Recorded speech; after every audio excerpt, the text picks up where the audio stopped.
basically plays an actor in the studio, and then instead of a green screen, you have a real-time 3D scene. Then if the camera moves, then it's gonna move according to the camera, and the perspective is going to be matched with the camera as well. It's going to create an immersion that you're shooting in location when you're actually in a studio. Thank you for coming. It's really nice to see you again after 3 years. And I'm really eager and excited of listening to everything you have to say, because you are part of the one of the first companies that have this technology. I don't even know how to call it. It's virtual production, right?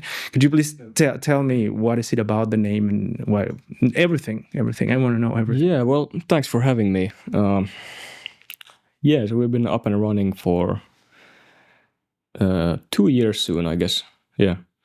And yeah, it's called virtual production, and we use this big LED wall for like virtual backgrounds in a studio shooting environments. So basically, you place an actor in the studio, and then instead of a green screen, you have a background image on a big wall that has like really high brightness, and the color depth is like really deep. So it's through the camera, it's gonna look really immersive. And then we also use this camera tracking technology. So if we have a real-time 3D scene, then if the camera moves, then the scene is going to move according to the camera, and the perspective is going to be matched with the camera as well. So it's going to create an immersion that you're shooting in a location when you're actually in a studio. And the pros compared to green screen is that the lighting is gonna sit a lot better. It's gonna be more realistic and easier and faster. For sure. And then my first question is like, where do you get those backgrounds? Do you also produce them like with CGI, or do you go to a location, you film it? Well, there's different methods, and we basically divide our services into categories. There's like plate productions, and then there's like these Unreal Engine productions. So for the real-time 3D environments, we build them out in Unreal Engine, and we can use all kinds of like methods, but we might model something in Blender, or then we might buy some assets, or there's lots of like free assets from Quixel Megascans. That's a Swedish company that Unreal or Epic Games bought them, and they made all the assets free for Unreal Engine users. So it's like what they do is they scan like real materials like rocks and in different biomes and streets and everything. So you have this kind of big library of like, for example, Nordic coasts or Nordic forests, and I think it's nice that there's like everything doesn't look American. There's like Nordic architecture and stuff like this. So it's and they are working around the globe. So, and those assets are free. So, and they look pretty good. So we use those a lot, and then we might buy something off the Unreal Marketplace if needed, or then just model ourselves. But it all comes down to the client's budget, that how much time do we want to put on building this environment. And have you guys made any, how do you call them? There is a way to refer to movies and shorts and all that. Have you used it to produce this kind of fantasy or? You mean like fiction? Yeah. I actually was the DOP in one like kind of demo productions that some my friends did. They got the funding from some Aalto new tech, emerging tech, something, and we did a kind of trailer for a short film. And but there the backgrounds were all made with AI, like Midjourney, and there was no like camera tracking. It was mostly fixed shots. Yeah, because it was just an image. Yeah, and you can get away. You don't always need the real-time 3D. It's a like extra flavor, and it can help sell the illusion. But in many cases, let's say you have like the wall behind you, you could just use because it's not that three-dimensional. You can like an image would do fine, and it would be like instantly photoreal compared to like some assets might not, some 3D assets might not look so good. Like, and then to sell the illusion, you also need to rent or produce some props that are going to be. Yeah, that's good to kind of sell the, if you have something real and that looks similar to the stuff that's fake, then that like it's easier to sell the. I would imagine the difficult part would be where the screen behind you and the floor meet, right? Yeah, that's definitely one thing you have to like take into account. But you can like, there's different ways of like working with it. Like our wall comes pretty close to the wall. Like most studios have this 15 centimeter kind of ski or like this bar underneath that's they kind of build it upon. But ours is hanging from the ceiling, so there's no like extra bar, so we can lower it really close to the floor. But it's still, there's still going to be a line, so you have to kind of like work with it. Yeah, you can disguise it. Like with sand, it's pretty easy to, and like color grade it to match the background. But then you can also like think that maybe you elevate the floor or you build up kind of a higher plane, and then like then it's a seamless. The LED wall is going to be behind the higher plane, and so on. So it's, there's different methods of hiding it, but that also, it also always comes into like set design as well. I guess business-wise, it makes more sense have like a bigger clients. But have you thought about opening it to students or small productions trying to make a pilot or a short film? Yeah, we made the one pilot for a short. And yeah, we would like to have students come in as well, and like maybe as a cooperation with some schools or something. That would be. We have actually talked about it as well, just to like kind of get people's feet into, and you know, get familiar with the technology and what can be done. So it's not so. Yeah, because you need to build your future clients that way. You know, if you bring the students, they have a nice experience. They see everything that they could do with it, which I think is like limitless in terms of what you can have on the screen. And then you have them come back and work for you. Do you think you need to replace that screen like often, like every 10 years, every 5 years? The life should be quite long of the wall, but I guess it's gonna be something we do at some point anyway. Or maybe we just like make a bigger kind of main wall and then use these as like some movable side reflection walls or something. And what about your clients, or how do you call them, customers, clients? Do they have like the knowledge to know what to look for when they go with you? Like, do they approach you like, hey, we need this kind of screen and this kind of technology, or they are just completely like not educated about it? Lots of people are interested in like how it works, and they want to come and have a look. And usually when they do one production, they kind of see, maybe it clicks like, okay, this is what works, and this is how you have to think if you want to shoot like this. And then they kind of get the ball rolling in their head, and then they like, most clients have like returning customers, so that's good. Mm-hmm. And that's great. So that means that is it a way of saving?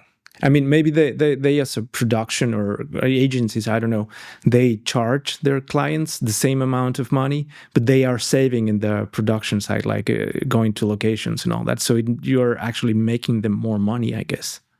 Well, I don't know. It's basically maybe just an easier way to like do. Let's say they have multiple locations, or maybe some locations that would be hard or impossible to do like in a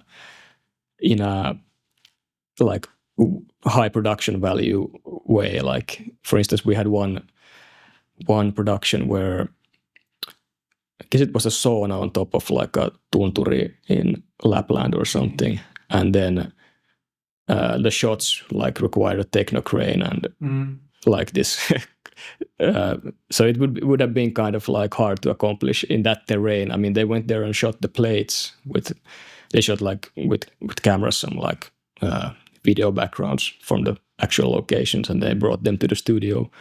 So the terrain would have been like impossible to, or really hard to get that crew, the whole yeah. So it's simplified, and then at the same day, like a few hours later, you have this other location, and you can forget about the logistic stress. So it's easier for the production companies. Yeah, in a way, but it's like it's not a solution for everything. Like if you want to do 360 camera shot or something, then like obviously there's a limit of how big the LED wall is, and so you have to kind of think. Of course, you can like have multiple directions and cut, but maybe you don't, in a LED studio you might not do the kind of big like 90-degree turn. Yeah, I get it, because you would need like a bigger screen and maybe like curved one, right? When you were looking for these screens, is there like a online store that you go like, hey, I want to have this wall that's curved like in 400 meters of screens? Does that exist, or do you have to plan it and do it yourself? You kind of have to plan it, but it's there are all the walls are made actually in China at the moment. I mean, there's some American brands, but they still make them in and I don't know, I can only imagine like like I don't know, somehow I imagine this big Mordor or something, that there's just like factories spitting out LED walls, since I mean the event industry is also used similar walls, so it's like a really big industry actually, these LED panels. But yeah, there's many manufacturers, and some are more specialized in virtual production, and that the important thing is like the refresh rate and the color depth, kind of. But also a big part is the processing. So you might buy just a panel, but then you might have different processors for it. So like some processors are better than others, and in a way you can control the wall and how like easy it is to like make work with your camera. And there's like a bunch of things around the wall. It's just not just the LED panels. You also have to like think about Genlock. That's this. It's a pretty old way to synchronize cameras from the broadcast world. It's a analog signal that you have to feed into the camera and the LED wall and the processor and your computer. Like you need a graphic card that you can Genlock as well. So everything is like in perfect sync on like a really like the hertz level. Yeah. So the screens and the camera are matched, and it sells the illusion. Yeah. So like you can't just buy any event, like some. It has to be made for the kind of with that purpose. Yeah. Or maybe not with that purpose, but with those specific features. Or ideally it has to be made. I mean, you were with us on the like when we had the test area in Katajanokka, and that was like event made for events, and it was like all banged up. The LEDs, they were like some diodes were dead on the wall. Yeah. But yeah, that was the color depth was, I guess we could only get to 8-bit or something, so it was like it started banding easily, and then the color space was also like quite limited. So yeah, I remember the darks didn't look like at all good. Yeah. So, but with these screens you have now, they have all these requirements for color grading in post production, I guess. Yeah. Well, they can work at the like required bit depth to make a good looking background, and so that it works through the camera. Yeah. That's awesome. So it's been 3 years already. Yeah. When would they start? We like in October, I guess we have the technology for 2 years. Like so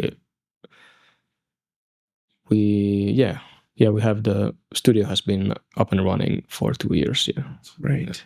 And now, when I met you, you were like full-time DP, right? Well, that's what I remember. Yeah. Then now you're a businessman.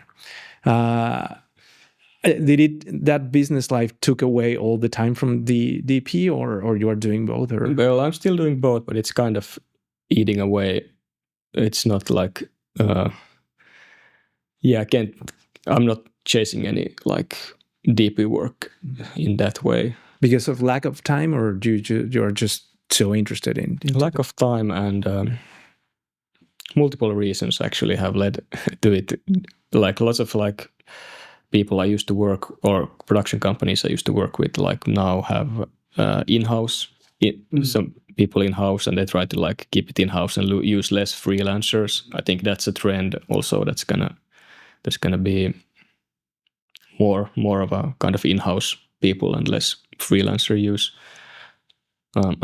Or I have a feeling it feels kind of like that. That's the impression you have, that that's a change, and I think it makes sense business-wise. You know, it might be less expensive and produce even more. You know, or maybe it depends on what sized project. Like I think like some smaller production companies, it's gonna be easier to like do as much as you can in-house, and then when you need something, like maybe you get someone who only does this, and you know, maybe in some cases you have to build a crew like of someone who's really specialized in an area of.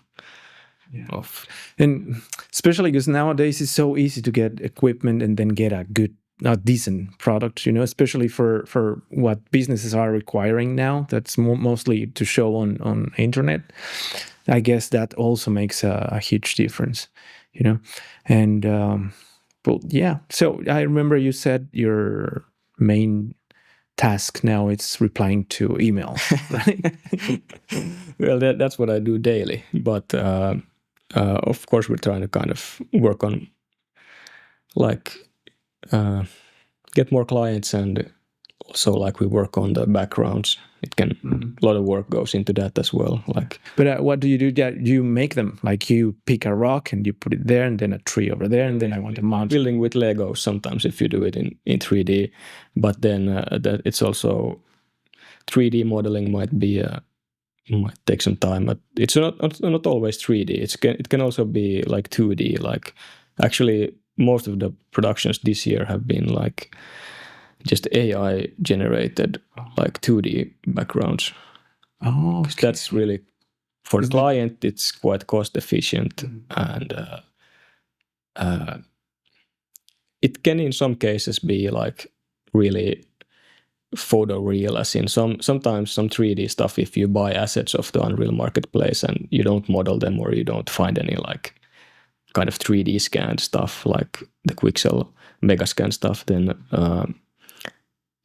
like it might look good on your small computer screen, but then when you blow it up on a like 10-meter wide LED wall or something, then it shows how fake it is. Yeah, or you know, the resolution of the textures and everything you can be like, okay, you have to kind of, so an image is always like instantly photoreal. And of course you can also do this kind of 2.5D, they are calling it. It's like where you almost like as if you would in Photoshop, like just kind of separate some stuff from a photo, like take the tree like on a separate layer and kind of use the eraser tool around, so you have it kind of and then you can place it in 3D space and use the camera tracking and everything. So if you know what I mean, like you kind of like use 2D layers, but you spread them out in 3D. Okay. Yeah, so you can kind of do a mix. You might have like some stuff as a 2D layer, and then some stuff you have it where you actually need to have something 3-dimensional. Like maybe the furthest stuff that's furthest from the wall could be like just an image, and then you have some 3D objects like in front of it. You know, so there's just lots of different ways of like building the backgrounds, and usually it's a discussion of what's needed, and kind of then we can propose a way that, hey, we could do it like this, take a photo of that real actual place, and then we kind of build out something or 3D in front of it. Or then And are there any laws on using pictures of actual places? Like if you go, like let's say to a museum, do you get a picture from the inside of the museum and then you use it in your film or commercial or whatever? Well, I don't know about the museum, but like of course anyone has the right, at least in Finland, to take a photo on the street or you know, just use it as you want. Yeah, of course there's some laws that you can't like focus on some individual person, but if they're in the background, of course in these cases you might want to like get photos where there's no people who are like this frozen in the image. So that's also a big so it's not always so easy to, hey, I want to shoot in front of some big landmark, but then it's like swarming with people. Yeah. So Juhannus is a good time to shoot some plates when the city is empty. Cool. And have you been approached by any filmmakers planning to make a movie and using this technology, or is just commercial? Yeah, it's also like drama, like car scenes are quite popular to shoot. We've done some TV series, like some different crime drama. Are those series already out for people to watch? Yeah, I guess at least some of them are. There's but yeah, there's some laws that you have to like close the street, and it's kind of a hassle to shoot like scenes in a car when you have to do it on the road, because you have to close the road, and then if you're shooting at like, well, soon the daylight time is going to be quite short, so like, and the lighting is going to keep changing. So if we have a background plate and like top reflection surface to make the reflections on the windshield look good, and it's like so easy to just like I think we did like eight for this. It was like some police, like Nordic crime drama or something. So is it on Netflix or something? Maybe some like Elisa Viihde or Ruutu Plus. It'd be awesome if you could give me the link or something, because then I can link it to the description of this video. They can. Yeah, we have a demo that we did actually ourselves, a Christmas film. I don't know if you saw it. That's on YouTube at least. I'm gonna look for it and then link it to the description here. Yeah, and well, that's pretty nice. And then that's the business side. Then on the DP side, where are you now? Do you have like intentions of doing any personal projects, or are you in the limbo? Or at the moment, no, not at the moment. No personal projects in that way. Like, no, nothing. You studied in Aalto University. No, I was in Arcada. It's the Arcada University of Applied Sciences. It's a Swedish language, like. Where is it? Is it here in Helsinki? Yeah, it's in Arabia. They have this film and TV line, and there's like, I was in the cinematography and editing. Oh, when did you graduate? 2015. Okay. Also, it's been a while. Almost 10 years, 9. Yeah. It's pretty cool. Have you changed of course you have. Yeah. I don't know. I guess I used to be like all into like learning cinematography and like becoming the best I can at it, and like that was like, but priorities change with family, and it's like maybe my dream was to shoot like this TV series, or I mean I shot some kids shows, but not any like big drum productions, and at the moment like it feels like I'm not in a position where I would like to be 60 days on set, like shooting at night and like never seeing my family. So that would be like that's the priorities have shifted in that regard. Well, yeah, bad. And well, let me think. But I do feel it's like maybe my role is more of a virtual production supervisor at the moment. So it kind of like it's a really good base, the like experience as a DP, because you know what the when we're working on set and we like kind of, there's lots of things you might want to do with the background. So I know what they might be thinking, and then I can communicate with like in a way that they understand.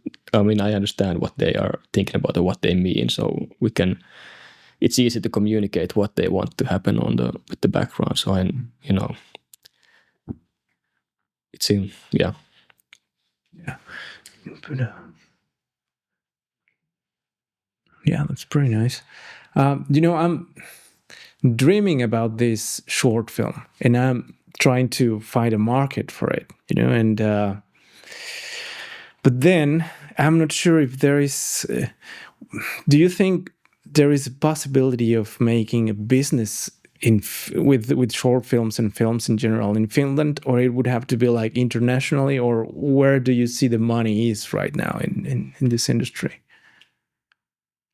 Like if for every student that's going to graduate from these film schools that they should start thinking about the business side, where would you point them? Like, hey, you should be paying attention on that. Well, if you want to make money, then I don't think short films is a good alternative. It would be like straight to feature films, maybe, or TV shows. TV shows, maybe something that, yeah, something commercial in some way. I don't know. Of course, you could like think about different like aspects, like product placement or something, like build something around something. If yeah, but I don't know, like yeah, some like even like big budget like short films, like they're not gonna make maybe even back. They might not even make back like what they put into it. So I guess that's the reality in Finland, at least in most cases of with shorts. Like of course you might get lucky, and yeah, the thing is that so in film school they don't show you how the business works. They just show you how to make the films. I guess it depends on like what you're like. If you're studying producing, then I'm sure they like know something about it. Yeah, but it's not, the industry is so small in Finland. It's like it's a different ball game here than in like a big production hub like Germany or the UK. So, and have there been any movies that made money? Finnish movies, for example, this movie Sisu. Probably, yeah. I guess that was a big hit. And they are. Do you know the guys that made it? No, I met some of the guys, like Kjell Lagerroosist was the cinematographer. I think he visited our studio once, and no, I don't know most of those guys, but maybe I met them in some scenarios. I haven't watched it yet. I really should. Why not? I think it was in Apple TV, and I didn't have that, but I think I now have the service, so I will watch it. It's a nice genre film. I like Jalmar's. Like, I don't know. Have you seen the Big Game he made? No, I haven't.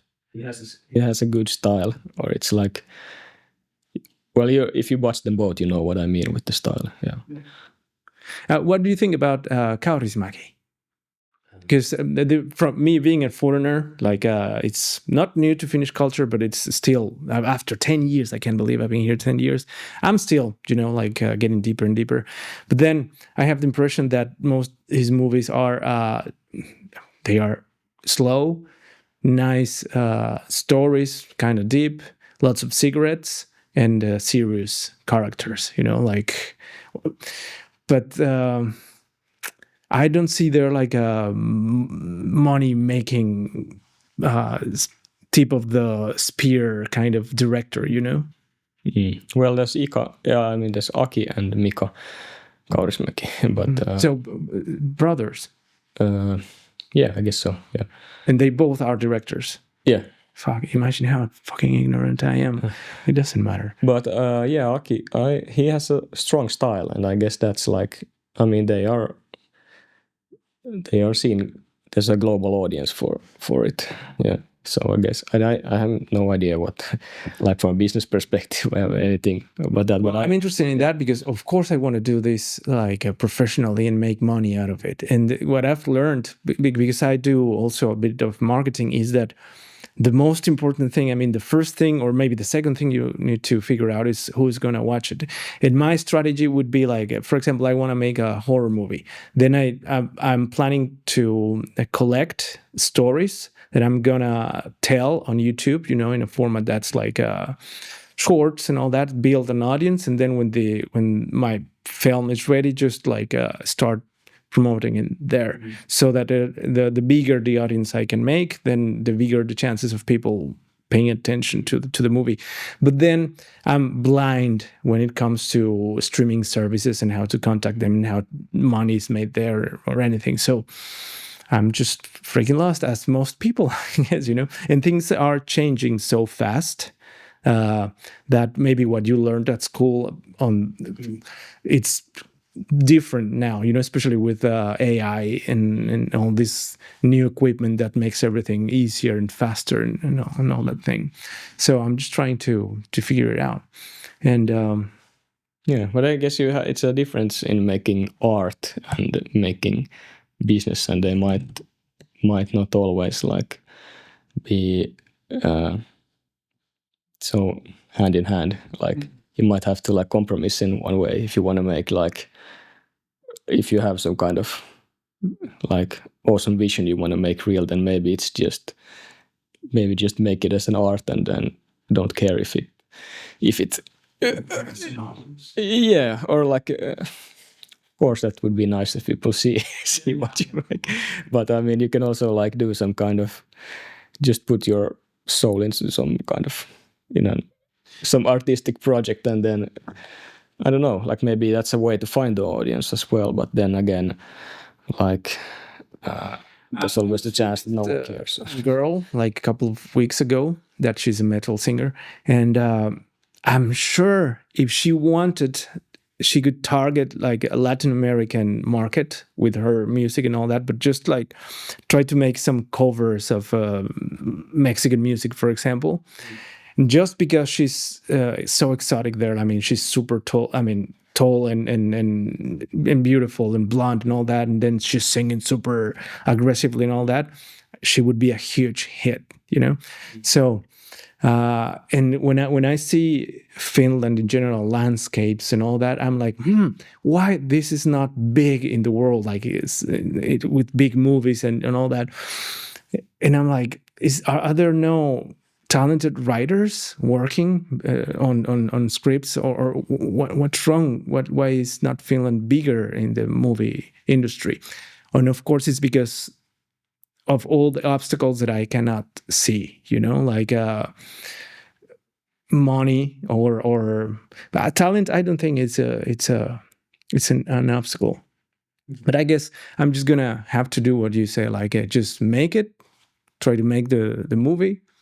And with passion and all that, and also try to figure out the business.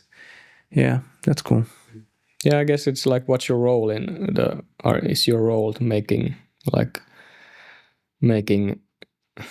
film, an artistic film, or are you a producer trying to like direct it in some kind of market, or are you like directing your own vision and just want to make that, or do you want to? Yeah, I don't know.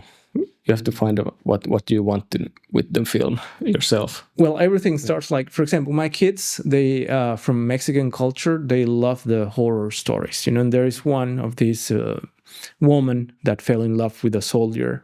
Then they had kids. Then war happened in Mexico again. Then he had to go fight. So she was alone taking care of the kids. Then she learned that he died. Then she loved him so much that that she went crazy. No, actually, he didn't die. He found a lover, and then he started another family. So this woman became crazy and jealous and all that, and she was like, okay, I know you love so much these kids that I'm just gonna kill them just to take revenge. So she take them to the river and killed them there, and then she killed herself, and she became a ghost that was haunting the streets of that town. And we call that like the crying lady Llorona or something like that. And my kids like it because the ghost is entertaining you. At night, midnight, you can listen to this cry like "Ay, mis hijos." That means like, "Oh, my kids," because she's so she regrets what she did. So and then I was thinking, that would fit here in Finland too if I can adapt that story, during the war time. And then we have rivers and lakes here where that could totally happen. And then instead of hunting the streets, she can hunt the forest, and then these kids go to the forest and all that. That would be nice. And then you market to Mexican director makes this adaptation, and then you market to Mexico, and then Mexicans are going to watch it. But how do you make money? Do you like, is it going to be streamed or shown on Mexican cinemas? I don't know. Yeah. I don't know anything about that side of the industry, like the whole business behind movies. But like, okay, that sounds. There's a strong genre, like what, and those genre films have been doing quite well in Finland, actually. Like, and why not? Like, there was this one.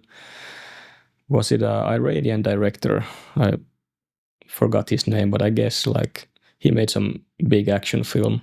Here in Finland. Yeah, and then it was also like showed in. Like I don't know those guys, but I know it was like it was shown in both countries, and anyway, it was like a co-production or something. Yeah, I would aim for something like that. I would also talk. Of course, you have to write about the stuff So I was like, okay, I'm an immigrant here in Finland, so I could make a story, like somehow maybe 3 different stories: the Mexican, the Iranian girl, or whatever, of immigrants that come to live here in Finland, and then they meet each other and something special happens. But I don't know, it's just like an idea. But then I would choose the nationalities depending on how big the market is in their countries, and make it in a way that it's going to become popular in Mexico, let's say. Why? Because the market is bigger. There's like 130 million people there, and then you make a nice looking movie here with attractive people, talented writers, beautiful landscapes and all that, but that it's related to Mexican culture. So Mexicans are going to love it, because we are used to watch movies with white people in it because we watch American movies. And I know for sure that when they are making movies in Hollywood, they have Mexico like as part of the market. And then they give us like these Easter eggs of our culture in their movie. So we're like, oh, yeah, they were thinking about Mexico City, or they show parts of Mexico City, So that's pretty nice. So if Finland is not going to be the market because it's small or whatever, you make it some other market, like with this girl, like she's a metal singer. Maybe there's not enough market here. She goes to. Yeah, I was actually someone from the Philippines asked me if I was interested in like helping shoot for her YouTube channel something. I was like, what's the like?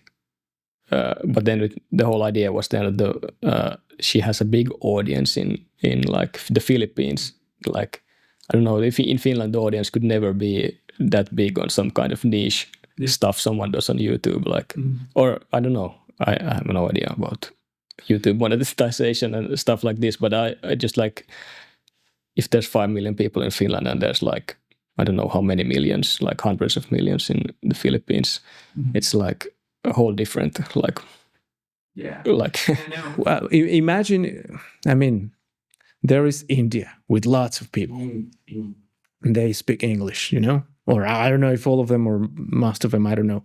But then you make the movie here about this Indian girl that comes here and she becomes some kind of hero, or have a guy that comes here and teaches or learns Finnish culture and all that.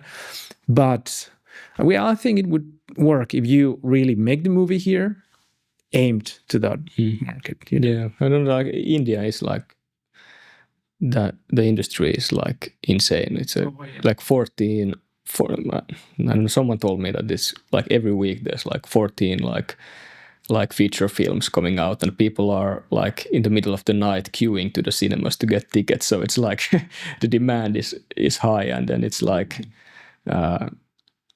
So I guess of course, because we are here and we want it to work here, we are not paying attention what's going on. Even though here in Finland we have all the tools that we would need. You have the actors, you have the writers, and all that. So maybe the goal would be make movies for other countries, and use that. Being Finnish, like part of the marketing, Yeah, I know. I mean, that's probably something that works, because I know some, was it Karppi or something, the TV series. So it was like really big in Brazil or something. In South America, at least, it was like this kind of the Nordic like genres, like really. And when some people look at, it's not like it's a whole different experience, like with coming from that kind of cultural perspective compared to like us watching what we know, or in a way. Yes, definitely. Of course, because I'm a foreigner, but I'm so used to Finland and in the culture that I don't see it anymore. But when my dad comes here, he's like amazed with everything, even the way the doors are open here is like weird. So if you show that to them, it's going to be amazing. I remember the idea of being as a family being naked together. It was like so weird to me, like how the fuck are you going to be naked in the same room with your parents, or your brother? But now it's just like super normal. And if you show that in a film, and then you show it in a country that is not used to that, that's going to be shocking. They are going to remember it. And if you put there a nice story that happens in that situation, that's going to help. Thank you. I think I found how do you call that, like a clue to follow with that's this. Actually, I was in an exchange program when I was in school. We went to, it was called North South exchange or something, and we did this kind of, we went to South Africa, to Johannesburg, and then there was also some people from Ghana who came to Johannesburg, and it was this cooperation with like our school, and then this, was it 3 or 4 schools from Africa, and then we or South Africa and Ghana, and then the idea was to create find a subject and make a documentary in South Africa, and then return with everyone to Finland and make another documentary here. And it was like this, we talked a lot about this kind of cultural perspectives on stuff that like the light for us was like amazing in South Africa, but today then it was just like an everyday thing. But we were like, oh, like this is, for us it was like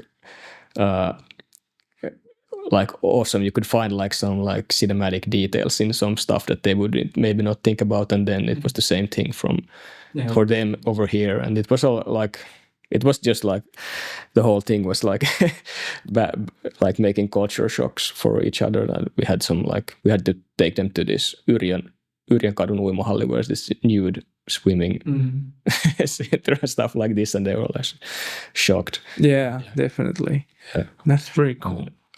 Yeah, it was a fun exchange. Definitely. Yeah. And I imagine that in every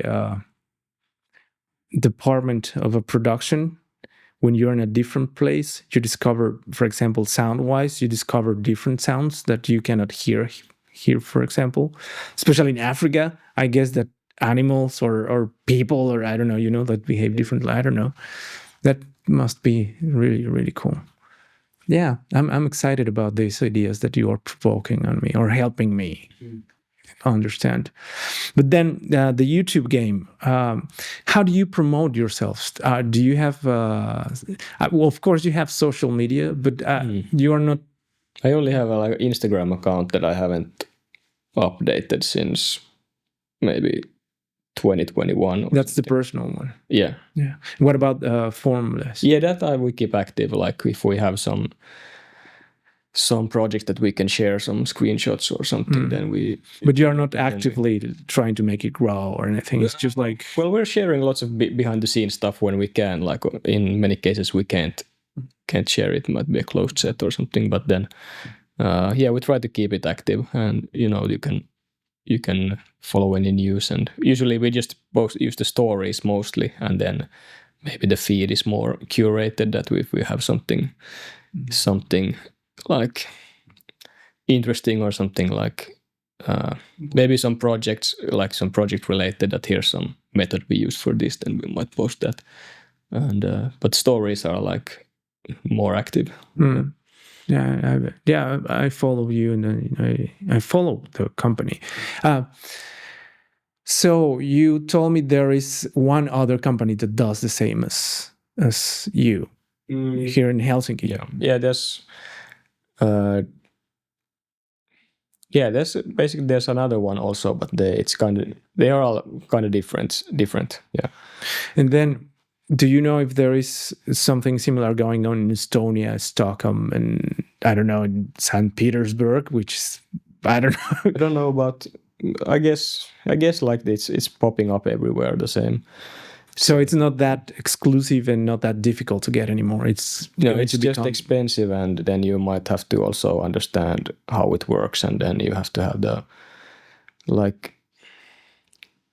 maybe you have to know something about filmmaking, I guess, or have some people on board who know about it, and you just have to know what's important and how to run it, and then that's what's needed. It's so maybe not anyone can just hey, I'm gonna put this up. So you might have to still have some people, or you have to learn and study and kind of find out what it is you're building and what the requirements are. So you just don't. Yeah. And in terms of pricing, it's project based. Like it changes depending. We have a daily rate. It's for us, it's different if you're doing real-time 3D or just 2D plates, because then there's no camera tracking, and it's it's a simpler production with the plates. Are these prices discussed when doing the deal, or do you show them online on your webpage? Or? Well, we're open about the prices, but then it always varies the content creation. Sure, someone might make their own content. That's not impossible, and then that's just the daily. Then it's just the kind of day rate in the studio. But then if we have to make, then it's always we have to have some kind of brief of the backgrounds and what amount of work would be estimate it to require to create those. So how many days, maybe give some ballpark, and then we agree on some set for the background. And do you see yourself doing this still in 5, 10, 15 years in the future? Do you like it enough? Yeah. Is it possible to open another studio in Tampere, for example? Yeah, that could be, but it's that's an option. Yeah, but ideally, we would like to grow as a business, so we would have people that can also do this. That it's not just relying on us two, like me and Joel, who run it at the moment. We would like to have someone hired who knows how to do all the stuff, and then we can focus on developing the whole service and I don't know, expanding or whatever. Yeah. That's pretty cool. I would love if you could have me one day just visit and see how it is now, and just be there, either helping if needed, or just being there a couple of maybe an hour just to check it out, because it's really exciting to me. I'm really enthusiastic of all this. So if you happen to have a project that allows that'd be nice. Yeah, I'm sure we can arrange it. It should be okay. And I don't remember the name of your friend, but Joe, is he still with you? I remember he had a master's back then. And does he still have a master's? Yeah, he's actually moving to Sweden but he will be like frequently flying in and working remotely.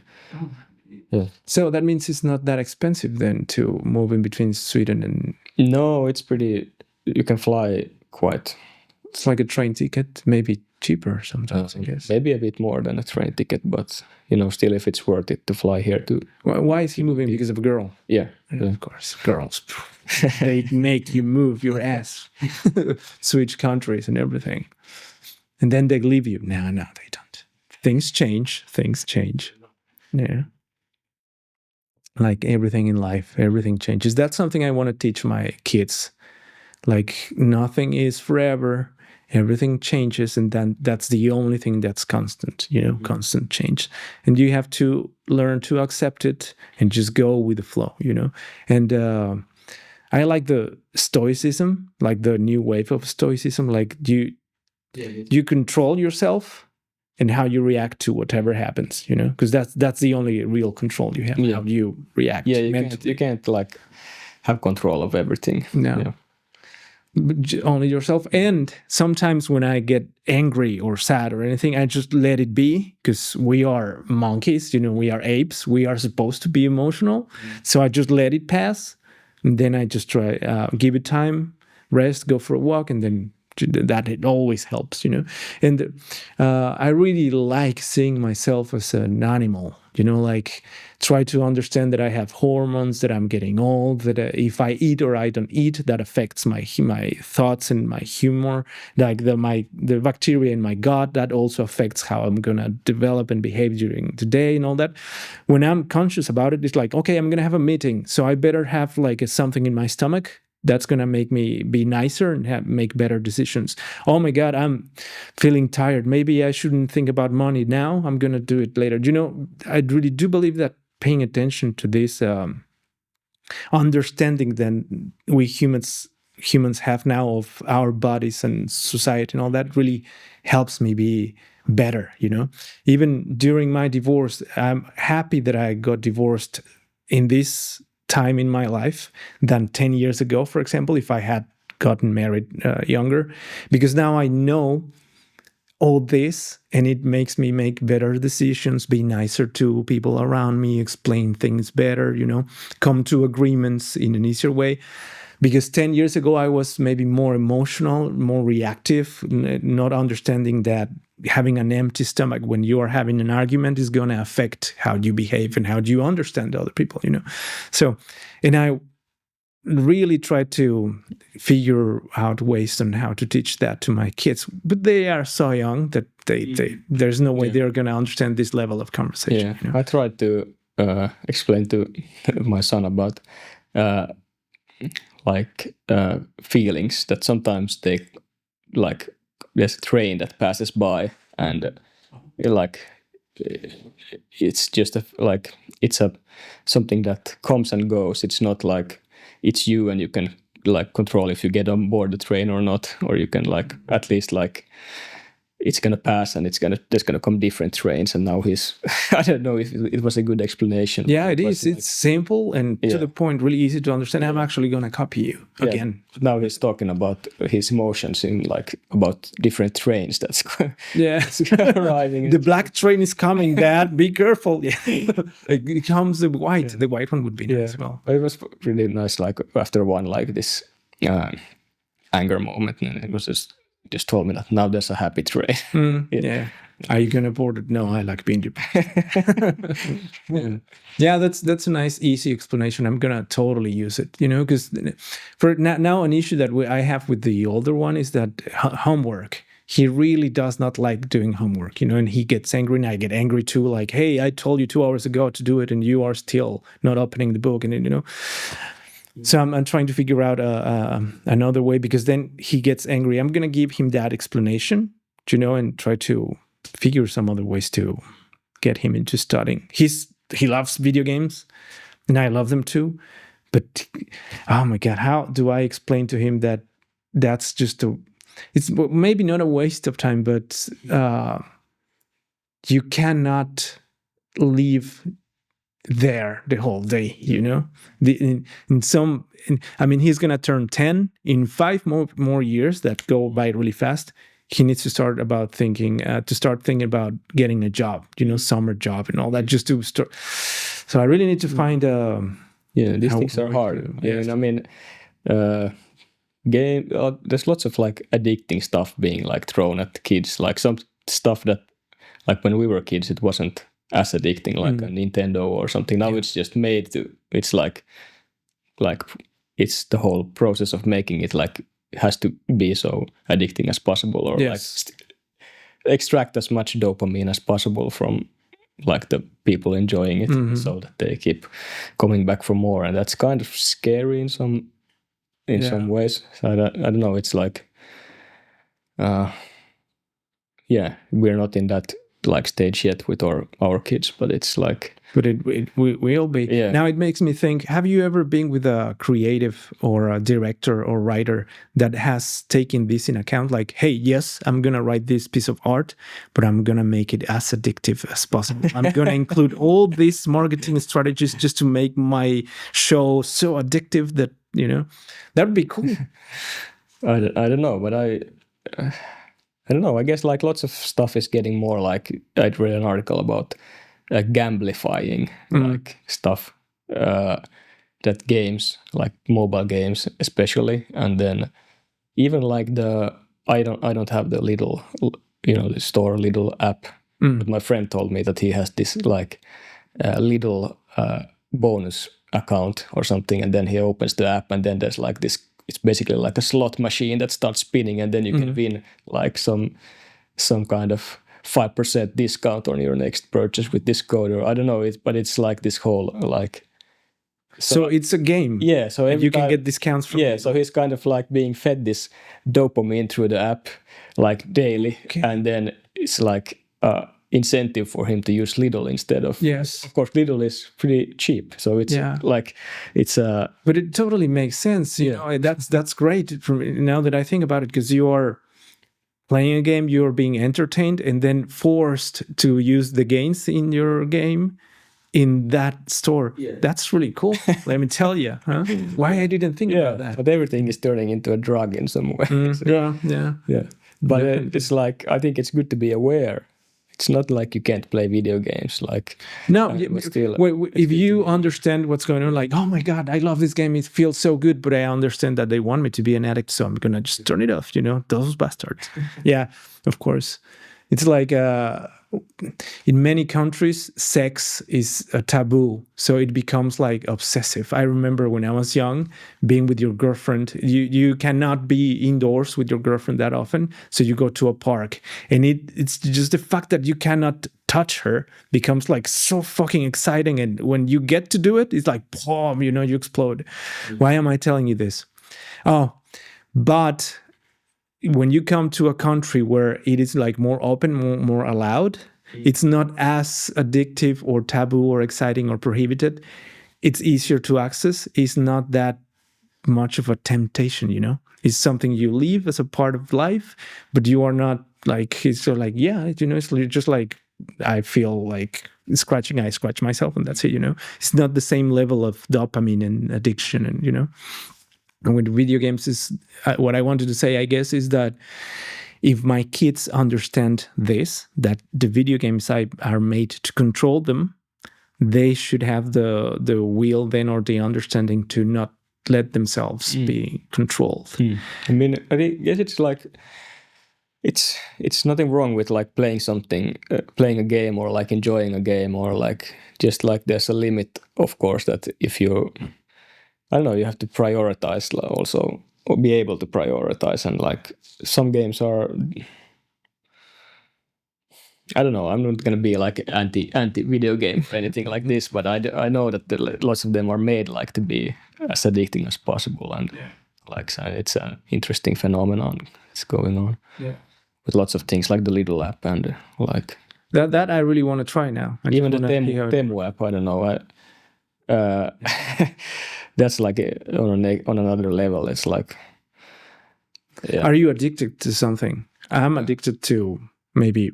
I'm all the time watching videos. All the time. Yeah, me too. I have YouTube Premium, and I'm like, I usually get like really deep into some subject, and then What's the themes that you are listening to like more often these days? These days, well, at the moment I like it's been like last month I started I started training or I started Brazilian jiu-jitsu. I don't know if you if you're aware of the sport. So I've been kind of like deep diving into that rabbit hole in YouTube. That's the latest. But with intentions of practicing it or just like to learning more because it's a fun sport, and I mean I'm just a beginner in it, but it's an interesting. It's a whole. I mean, you world. practice it. Yeah, just like I've been for a month now. Oh, that's very cool. Try to do it 3 times a week, but yeah, it's. How did you feel after the first lesson you had? What was good. It hard? It was like really. It was like the toughest thing that I've been done in like years, like physically. It's been the starting course was like pretty intense. It was like it was 8 hours of like the basics in 1 weekend. So it was like what was it like on a Saturday? It was like 3 hours, and then it was 5 hours on a Sunday. God, that's quite a lot. Yeah, and it was quite intense. But then of course, the normal training practices is like, okay, you do some kind of technique drills, and then in the end there's always this kind of sparring, which is like basically you just wrestle with someone, and then it's the goal is to to end with some kind of submission on the other or on your opponent, or then they might. Then you have to tap out at the moment. But there's something like interesting in it because it's so kind of like there's something really ultimate about it that you like, and then it's a really good exercise. It's like. So you were wrestling already with someone? Yeah, and after every practice there's like a sparring. And then my question would be, do this instinct of competition and testosterone kick in, and then you start really wrestling, or it's more like social that you're trying to not hurt the other guy? Well, actually, the sparring part is like that's where you kind of. Well, it depends. Usually, it's like what I understand, like lots of like me, like white belts or new in the sport, they're like just trying to with force, like and then like instead of maybe because no one knows any techniques yet, and then but on the higher belt it's more like maybe with technique based or of course force as well. But then it's an interesting sport. I look into it if you want it. It's the whole YouTube rabbit hole is. And how's the first lesson? They teach you how to stand, how to escape from different bad situations, and then like social situations, like you're in a bar. No, it's like if someone is like choking you or smashing you on the. I don't know. It's like it's like there's no punches or kicks in it. Jiu-jitsu, it's just or in like Japanese jiu-jitsu, I think there's punches and kicks, but the Brazilian is like basically based on floor or like wrestling or floor, or like fighting on the floor, and then there's like you try to end with either some different types of chokes or like some kind of ankle or wrist locks, and then you have to like tap out at the end.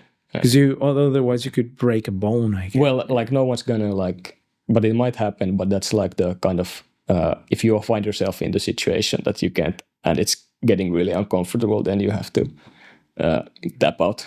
Yeah. Okay. Everyone stops immediately, and it's a really like interesting like scene in a way because everyone's so friendly, but then you and helpful, and everyone likes teaching each other like stuff what they know, and that's nice. I like it. And then you're kind of killing each other, and but it's just, of course, it's not like serious. It's a sport, and And does it require you to go to the gym on the side? Like, oh my God, I think I need to have stronger arms, for example, than to go to the gym. Well, I guess that can help. Like, there's like you can train some muscle groups to get to have it easier to do some stuff. But I think that's also alone quite a good exercise. I mean, it's after the sparring, it's usually like really tired. So, and you go by yourself or with your kid? I actually started with Emil. You know, so he's also there. Really? Yeah. Oh, he looks like a sweet guy, and I can imagine him just wrestling. Yeah. Have you wrestled him? Yeah, we have. Oh, who won? I don't know. It was a match. I guess we both have, but yeah, I'm just learning it. So I'm trying to like do it like 3 times a week now to get some understanding of it. And 3 times a week. How many? Like an hour, 2 hours? It's usually like 1.5 hour. Like, well, that's good. Yeah. That's nice. And how far do you think you're gonna get like black belt, or I don't even know the colors in between those? But I don't know. As I understood, like maybe it might take 1 to 2 years to get a blue belt, which is the first. Really? Yeah, and then. So I guess it's easier to start a filmmaking career than get a blue belt, because I don't know, anyone with a camera and a couple of lights can call themselves filmmaker, you know, like myself. I don't know. Yeah, maybe. But yeah, because it requires, I mean, technique and practice, because you can get a good understanding of the sport and what the goal is and all the rules and I don't know the technique, but then practicing it, teaching your body how to do it, you know, and then build the so-called muscle memory just to react to certain circumstances with what you learned, which is not easy. Yeah, one thing I like about it is like I think is, or I feel is, or could be a good thing, is. That or if you get used to like being in a really uncomfortable like position, I also think like being too addicted to comfort or like too like, I think it's good to experience some discomfort and learn something that's physically hard, and there's something interesting in it and something that I feel is good for your kind of maybe in processing other challenging stuff then. Yeah, definitely. In my case, it was running. Yeah. When you run out of air and your legs are not strong enough to go up the hill, and then you just that moment that I made myself do it, even though my body was screaming to stop. I would love my kids to learn that, you know, but the only way they could learn that is by doing it.